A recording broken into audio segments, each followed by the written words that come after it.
what happens when you have a community advocate and two of the nicest, quirkiest gamers that you ever did meet?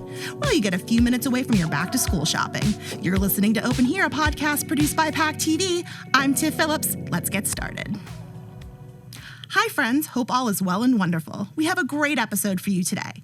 Community inclusion is something that has the ability to enrich our lives, but sometimes inclusion is hard to come by, especially if you're someone with a disability. Next, we talk to someone who has been working to create a community where all of us belong. Join me as I chat with Lisa Drennan, the founder and president of Merge Diverse Abilities Inclusion Counseling. All right, I'm with Lisa Drennan, who is the founder and president of Merge Diverse Abilities Inclusion Consulting. Welcome. So happy to have you. Thanks. A pleasure to be here. Thanks for having me. Of course.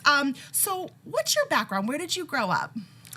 Yeah, so I'm a townie of Pembroke. I'm officially a townie. I was born there. My family moved from Dorchester right around the time just before I was born.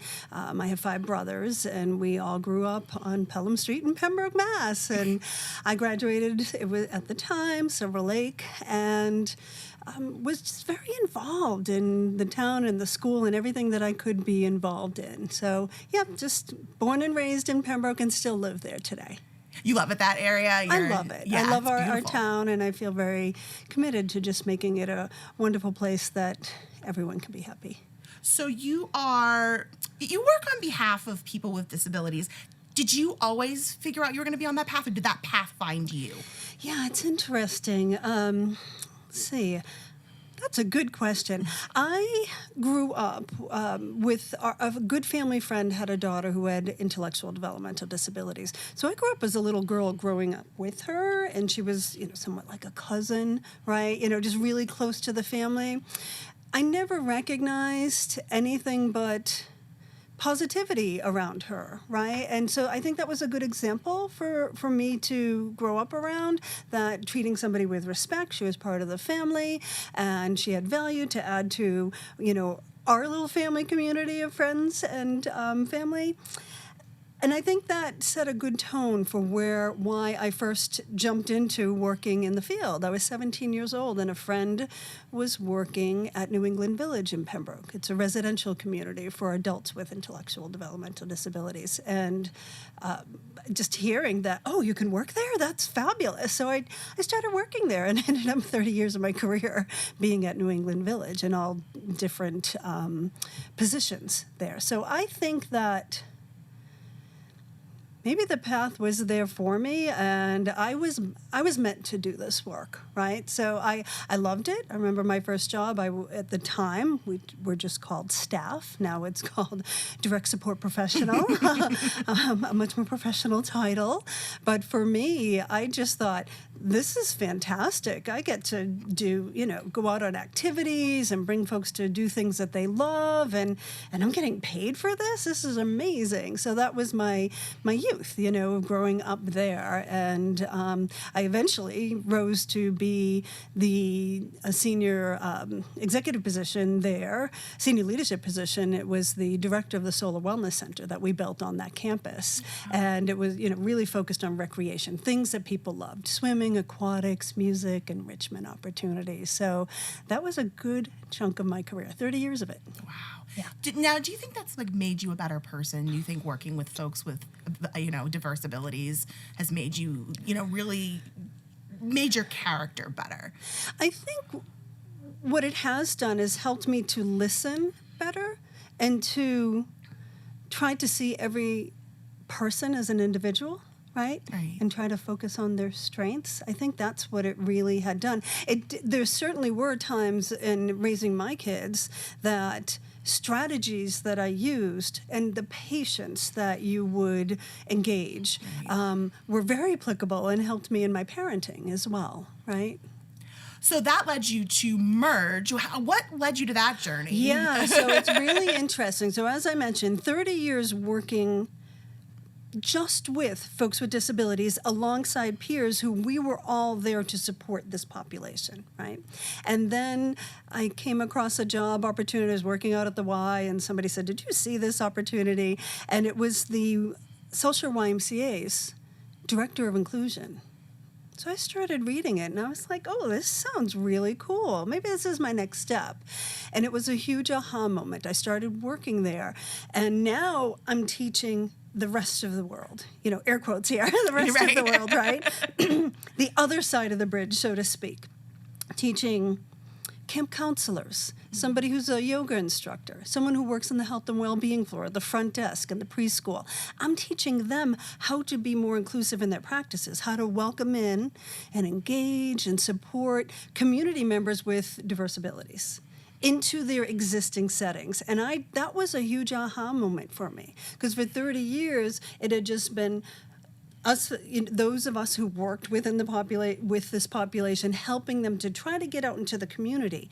But that huge aha moment was, wait, if we don't teach the community, right, how to be more comfortable and how to interact and engage and support folks with disabilities, it's always going to be a one-way street, right? It's going to be this treadmill that we're constantly on. And that huge aha moment for me was what made me think of starting Merge. I had actually the YUSA, the YMCA of USA, the headquarters, had asked me to co-lead a diverse abilities working group, right? So a resource platform for Ys across the country. And when other Ys would call me, someone from Indiana or Sacramento or down in Florida, and then say, hey, Lisa, how would you do this? Or we're thinking of starting this type of support system.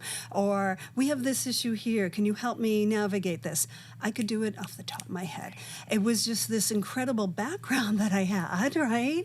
And it really, that was my moment to say, I want to do this. I love what I did for the Y, but I want to bring this to other organizations and communities, locally, nationally, internationally, right? Just because I felt like no one else was doing this, teaching the other side of the bridge, right? How to be more comfortable. Right. Yeah. So who's your primary focus now? Is it everybody? Or Yeah, sure. So a good amount of my work is focused on recreation and camp organizations. Okay. Places like YMCAs or camps or Boys and Girls Clubs, right? JCCs, any organization like that offers recreation, social enrichment opportunities for the general community. Though that's my primary target. However, about 2 years into Merge, I started in 2018. I was asked to come back to some agencies that support folks with disabilities, and could you do a presentation for us? And I thought, oh, this is just as important. So I do go back to my roots, and I work with individuals with disabilities, their families, and the agencies that support them.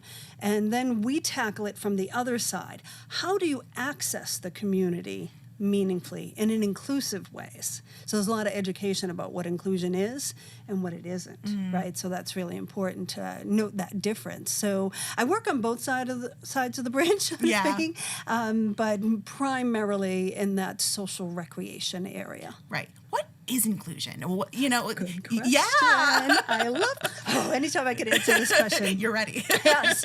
So inclusion is when you have an existing organization, group, business, team, club, any group of people that are an organization that's offering something for the general population, right? And inclusion is when they work to learn how to welcome and to engage and support our community members with disabilities. I'll tell you what inclusion's not. Inclusion is not a special program for special people. Even if it happens in the community, right? Oh, well, we go to the bowling alley, but we all bowl together, just this group home of folks with disabilities with no interactions with other folks. That's not inclusion. Right. It's a specialized activity or an adaptive, or some people might even say segregated activity, right? School systems where kids with learning or other disabilities are separated is not inclusion, even if they're in the same school with their peers. If they are not actively and intentionally side by side with their peers meaningfully participating and bringing value to the group, it's not inclusion. Absolutely, totally. So I need to ask you this question because when I worked on and off for human services for a very long time, 10 years. And in that time, I noticed that there was kind of an increase of not only advocacy, but self-advocacy. Mm-hmm. Can you maybe speak on that a little bit? Well, why is that so important? Right. So, I mean, if you go back in history, not too far along, right, where folks were, sent away to institutions or institutionalized, and the direction of their lives was dictated by the people who lived or ran those institutions. And then when deinstitutionalization or helping folks to be back members of our community through group homes or other living situations, then the rise of self-advocacy started to come about, right? And more so, I think, if I'm correct, like the 90s, it became in 2000s, around there, you started hearing that word. What does that mean? And to me, it's crucial that we take, another word that is being used, person-centered planning, right? Or self-directed. So someone themselves is directing how their lives go. And I know when I first started working at New England Village, and this was a trend in every place in the 80s, that, folks lived in a group home and everybody did everything as a home, right? Or as an entity, right? They even worked at a sheltered workshop, right? Where they would all take a bus and go to a workshop and work. And that didn't lead for a lot of individuality. What does somebody really want to do? What are their talents? So that push towards it, and especially more 2010 and now, 2020s and into today, that is what's driving, hopefully, most agencies and organizations are being driven by that person-centered planning, that self-direction, so that they have a voice and we discover what gifts does somebody have, what talents, what would they like to do. Right. And then the direction is then formulated from that, gathering that data and having them be at the core and the center. Right. That's important. Taking responsibility for their own lives. Yeah. And that's so much wrapped into inclusion. I mean, inclusion isn't right. It's about welcoming in individuals into what they love. They want to, they're interested in a yoga class, right? Or be part of a book club, or really into NASCAR racing, right? Then groups or organizations that offer that should welcome them in to existing, right? And that's because they're choosing, and that's how we should be approaching it moving forward. So how does inclusion benefit not just people with varied disabilities, but also the community as a whole? How do we all benefit from it? Yeah, and I often, in part of my training, so what I will do is we'll break down the benefits for the individual, for the organization seeking to be more inclusive, and then for the community as a whole. And I think for the individual, I mean, to me, it's so simple, right? You would think of that they are participating in something they love, they're valued, right? They maybe have an opportunity to learn a new skill. They feel like they belong, right? So that's a benefit for them.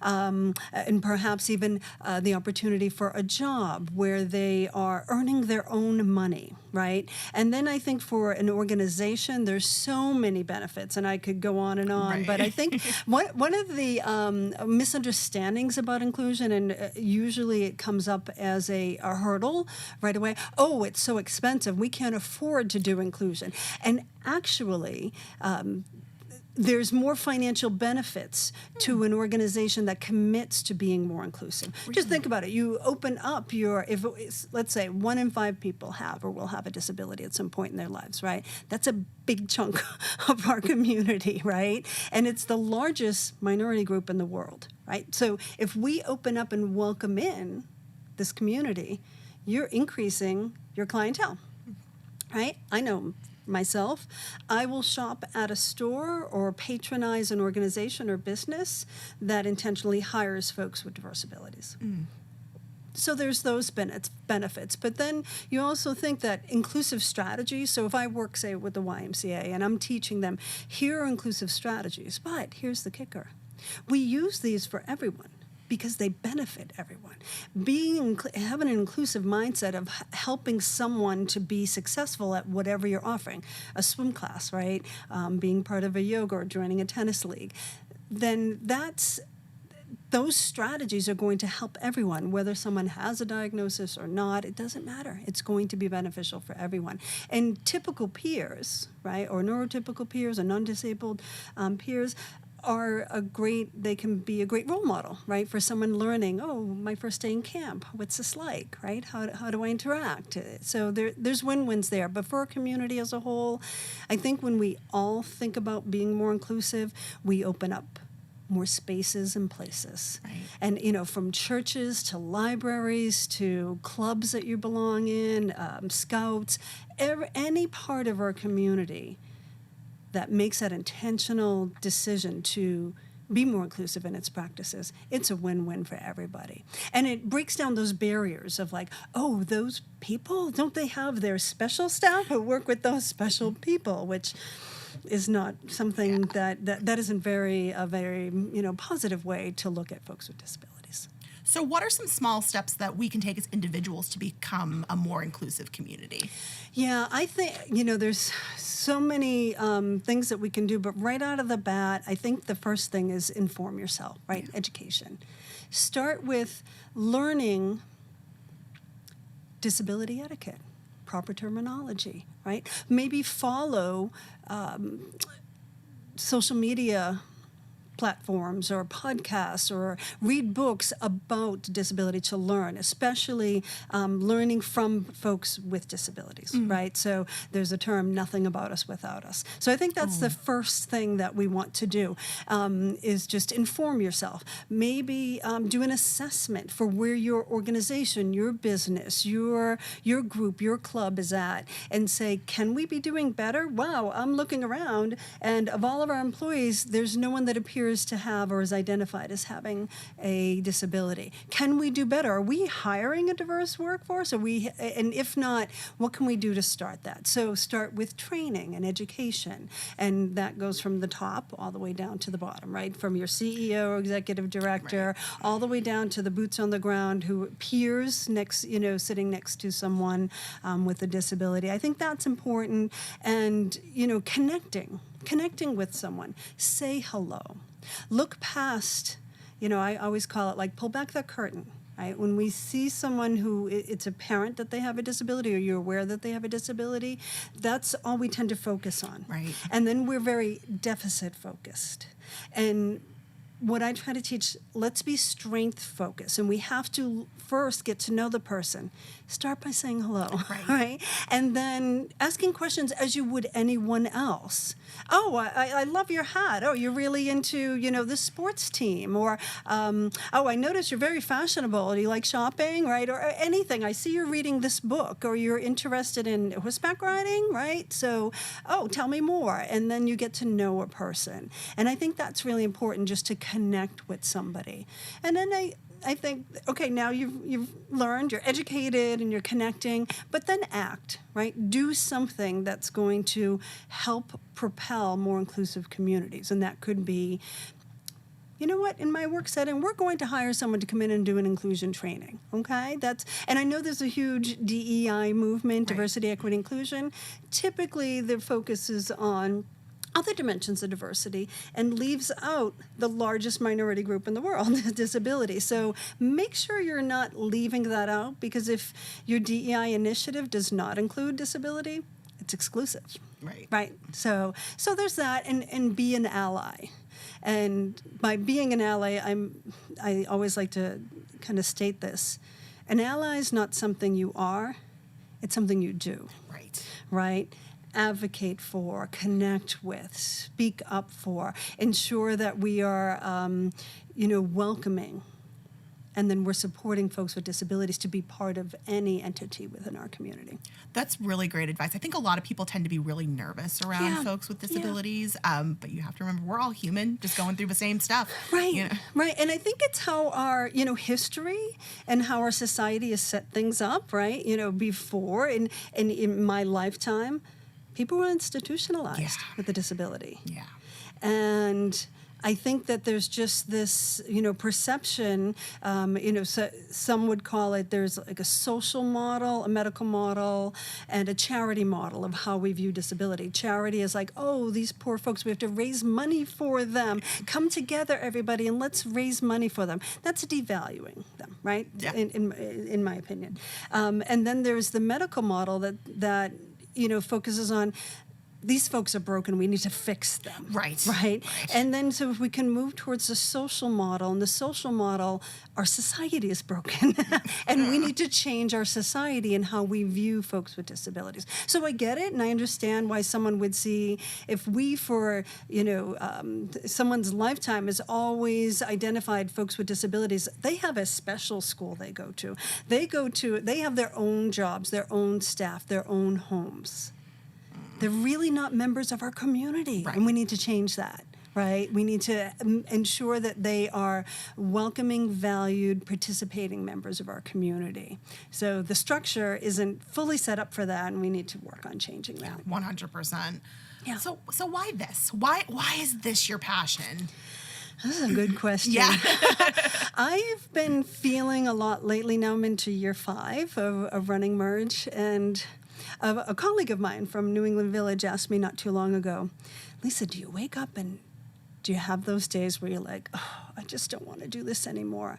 And I thought about it, and the answer was not one day. Oh, what a great answer. Not one day.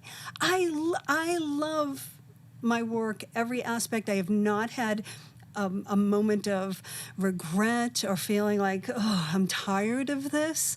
I actually get charged up. Every day is a new day, right? And it's just, I think this is my purpose. I have this really unique background, right?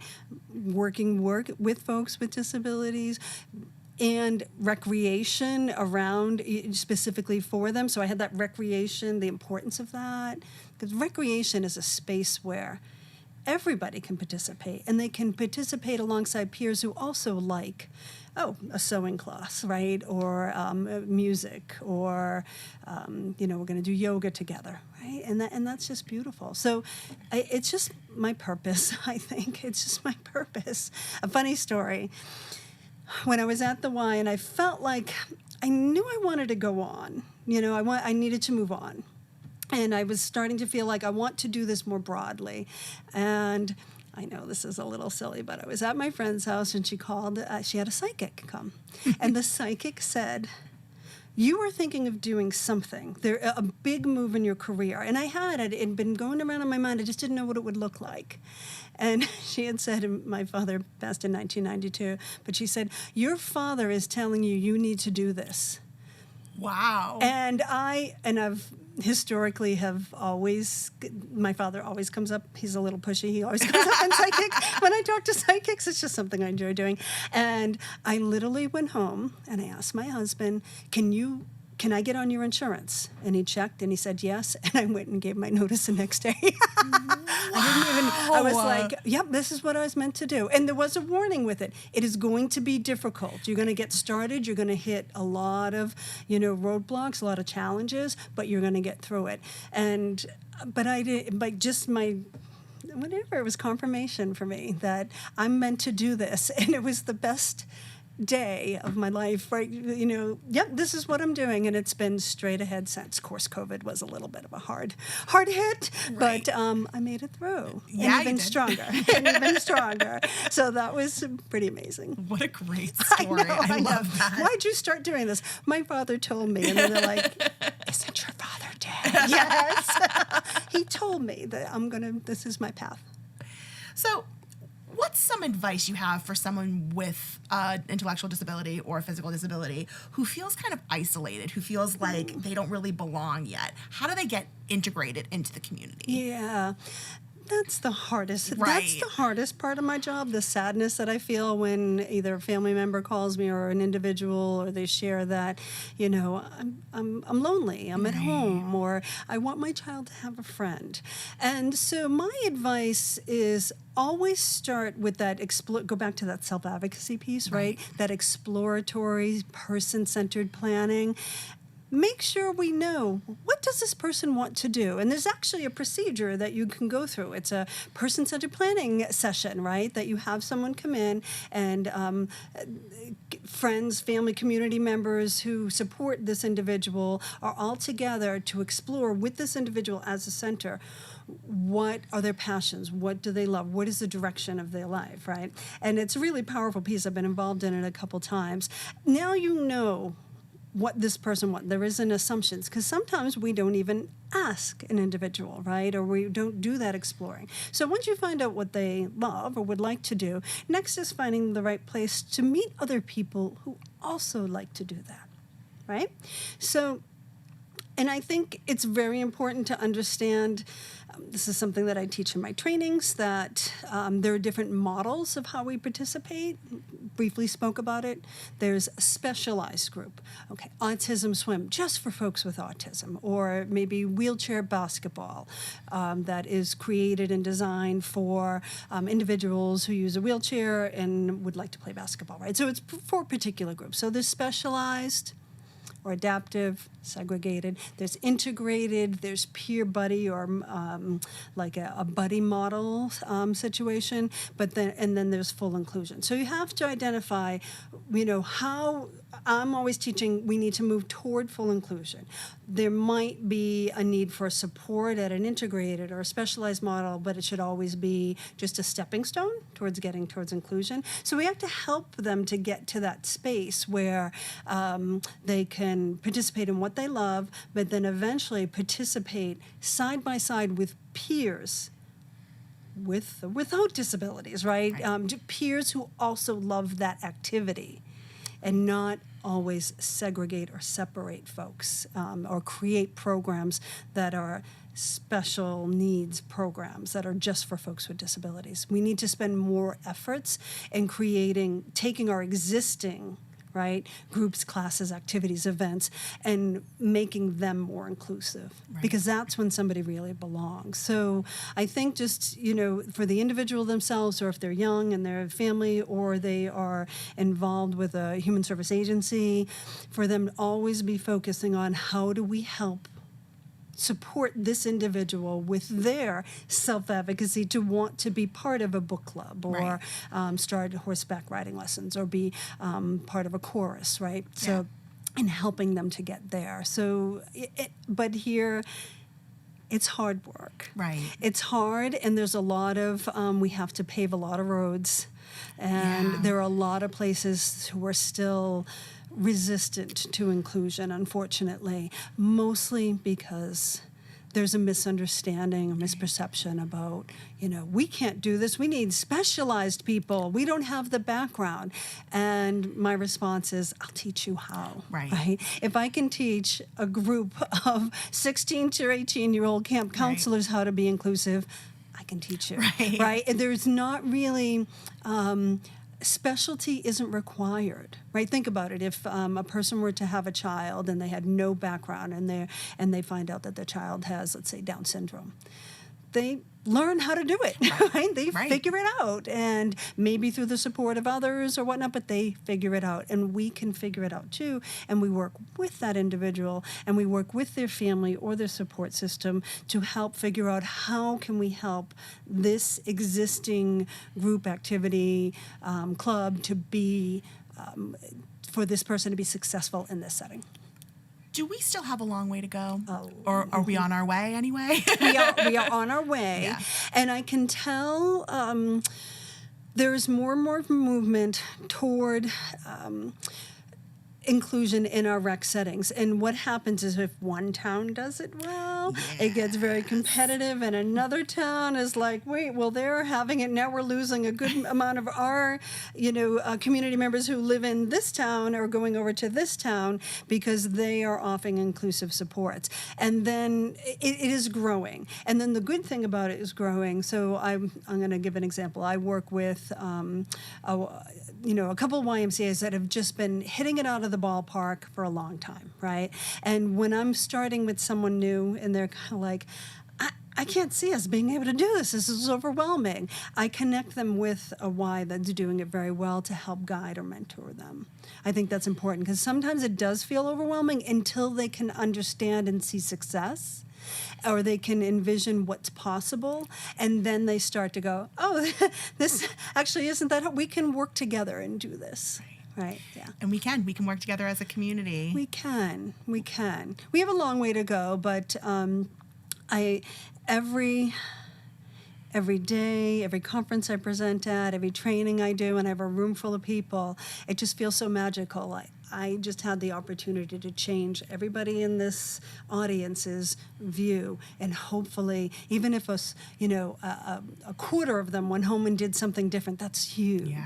That's huge. The impact of that is huge. The work you're doing is incredible. Just incredible. I wish we had a million Lisa Drennans. I know. Sometimes so do I. Yeah, the days can be, there's a lot going on. Well, thank you so much for joining us today. It was such a pleasure talking to you. Absolutely. Thank you for having me.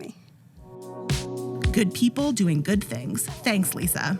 All right, now we're going to switch gears and bring you a little slice of entertainment. Here's Chris and Matt with Gaming 101. Hey, Matt, you got any time to talk about video games with me? Yeah, I've got a couple minutes, Chris. So, dude, recently I've been sitting down with my nephew and we've been playing my Nintendo Switch because my nephew's 4 now. He's just starting to, get to that point where video games are starting to make sense to him. And it's kind of weird because, I'm going through this part where I'm the adult in the situation because 20 years ago, I was where he was playing video games with my siblings. Only difference is I had siblings. He's the first nephew, first grandchild. So he's going through that. It's super fun, but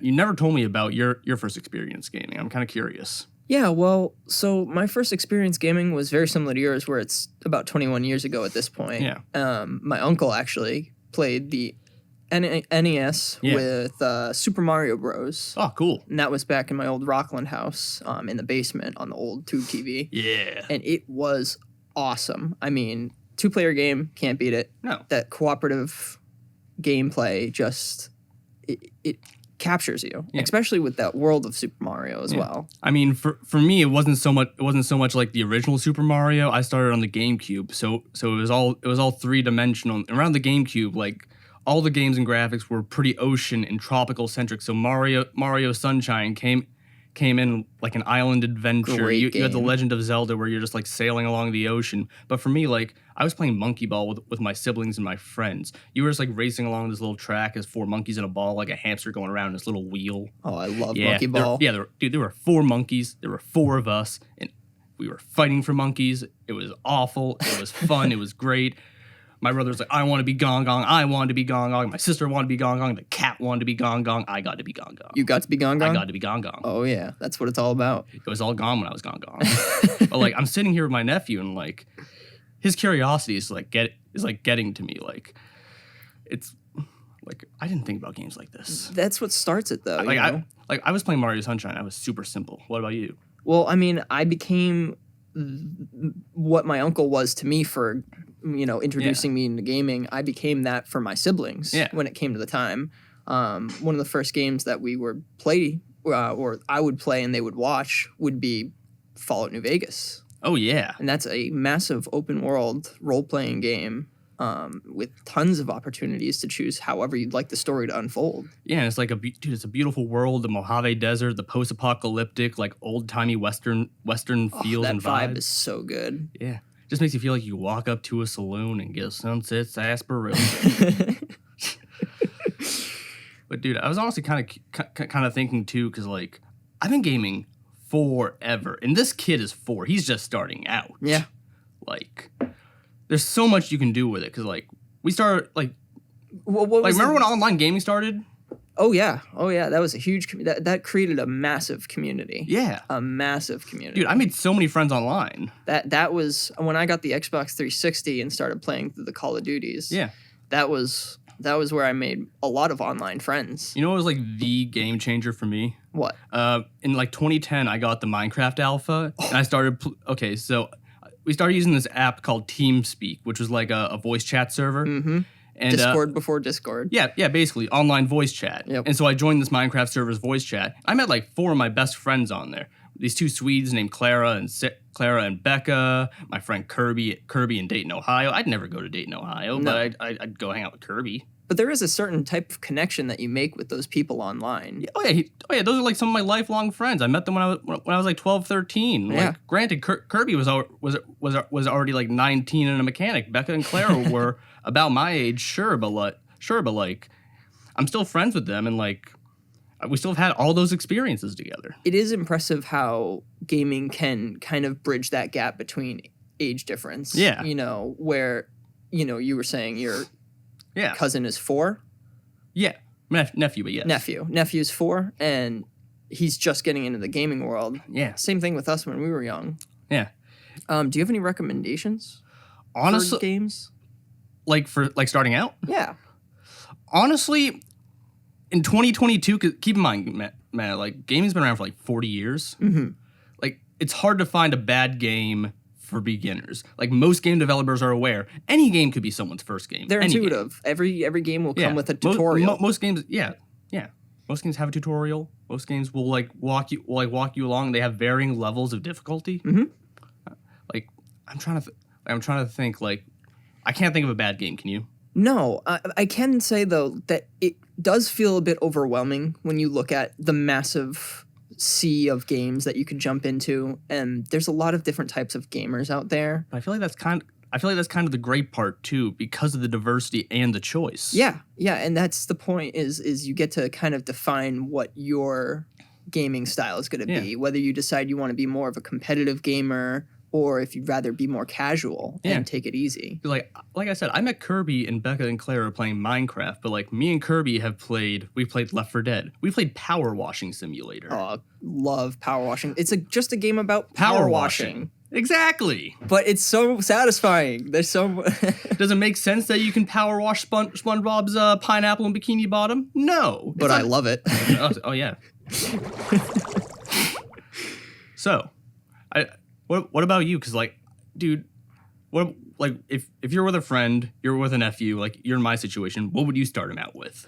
I mean, some of the earliest games that I played, Tetris is just blocks. Like you can't get that wrong. And that mixed with Dr. Mario, same thing. Those are just very easy beginner games to get into.